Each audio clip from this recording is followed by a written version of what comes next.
Islamabad high court ने बानी PTI का एक्स अकाउंट बंद करने की दरखास्त 4 नवंबर को समाअत के लिए मुकर्रर कर दी। जस्टिस अरबाब मोहम्मद ताहिर 4 नवंबर को बानी पीटीआई एक्स अकाउंट बंद करने के हवाले से दरखास्त पर समाअत करेंगे। इस्लामाबाद हाई कोर्ट ने बानी PTI, national cyber crime agency, superintendent jail समेत दीगर फरीकैन से जवाब तलब कर रखा है। दरखास्त गुजार शहरी गुलाम मुर्तजा ने वकील बैरिस्टर जफरुल्लाह के जरिए दरखास्त दायर की है।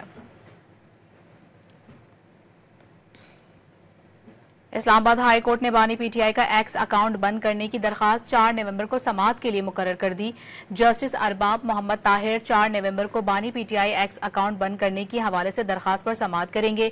इस्लामाबाद हाई कोर्ट ने बानी PTI, national cyber crime agency, superintendent jail समेत दीगर फरीकैन से जवाब तलब कर रखा है। दरखास्त गुजार शहरी गुलाम मुर्तजा ने वकील बैरिस्टर जफरुल्लाह के जरिए दरखास्त दायर की है।